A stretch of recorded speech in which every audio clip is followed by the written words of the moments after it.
Hi guys, welcome back to my channel. In today's video, I'm going to share with you my top tips on how to live through a renovation project.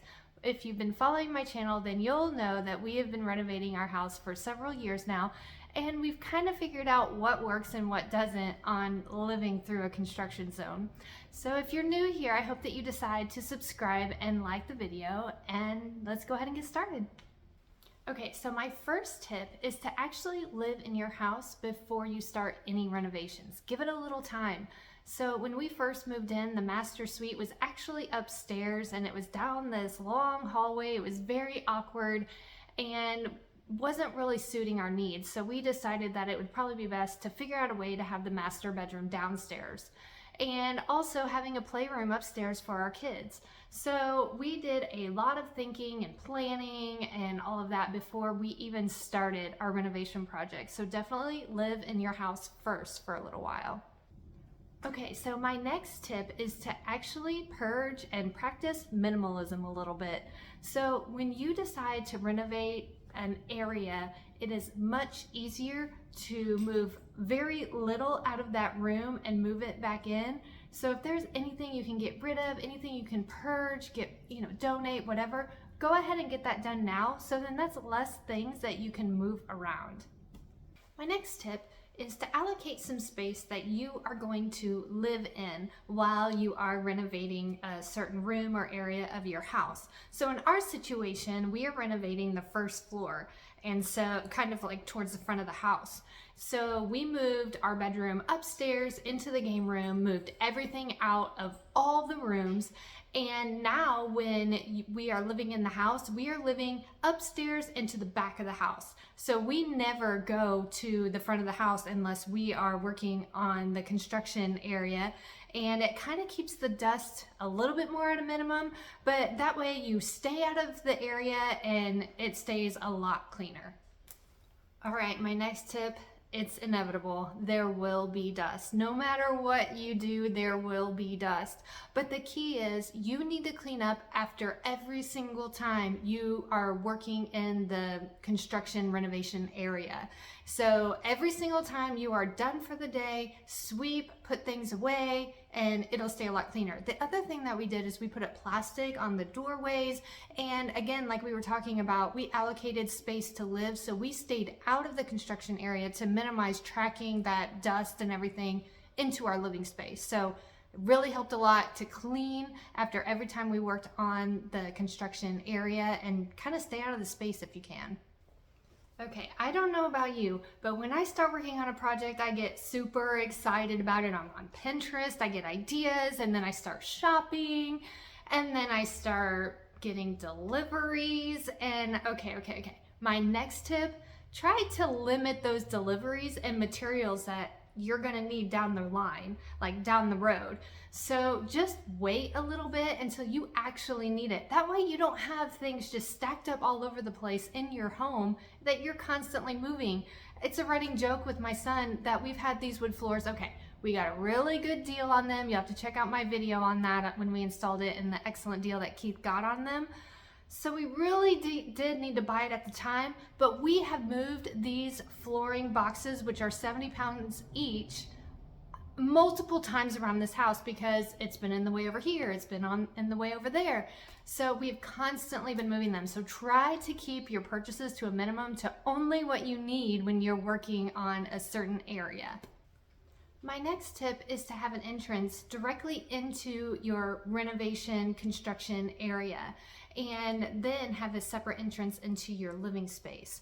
It's a lot easier for your contractors to get in and out of the space and not be bothered. And let's be honest, they really would much rather work in an empty home than to have somebody there. So kind of just stay out of their way and let them work, let them have their loud music, just let them be, and it'll go a lot faster.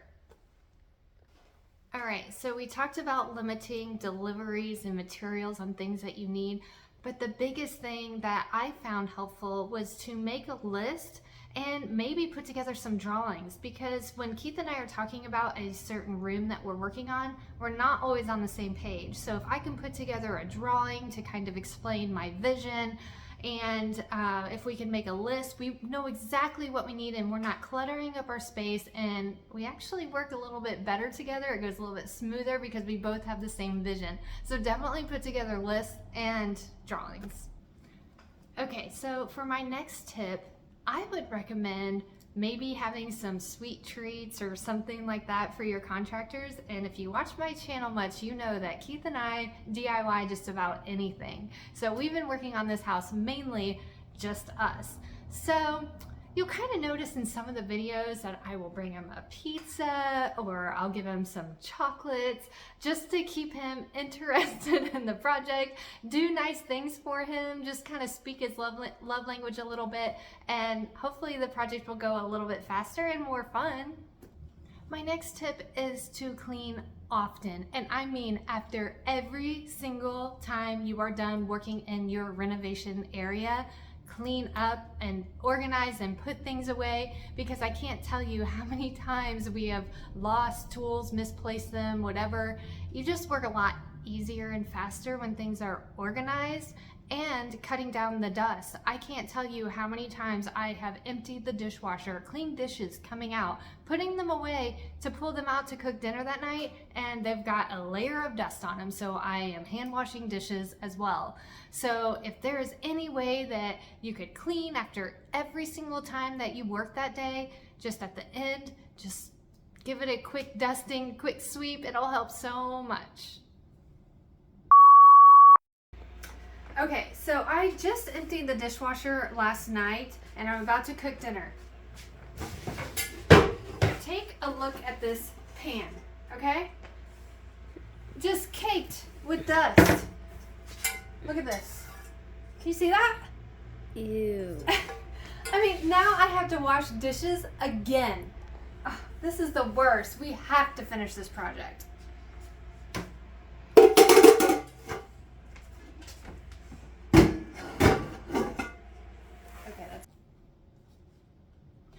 Another big tip that I have is to document the process, and I mean like really take pictures of everything. If you notice on my channel, we started from the very beginning where we took down the plaster and lath, we went down to studs, we redid the electrical, redid the plumbing, we did everything.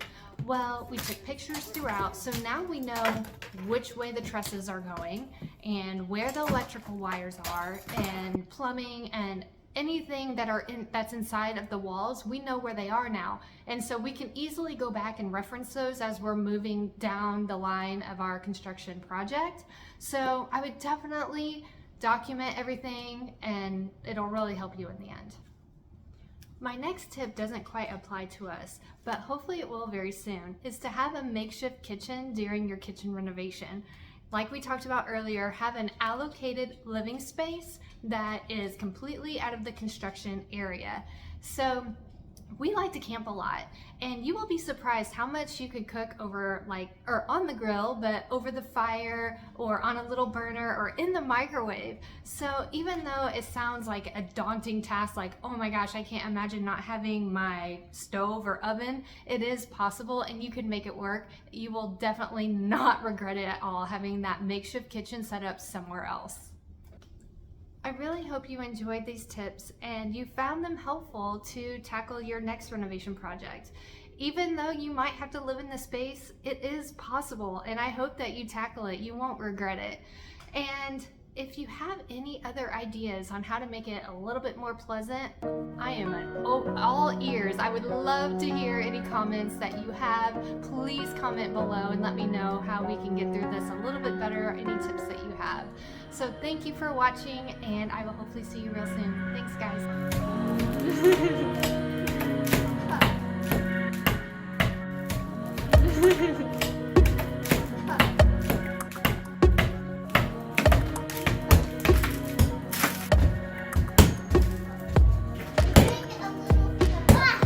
Let's hear it, Abby.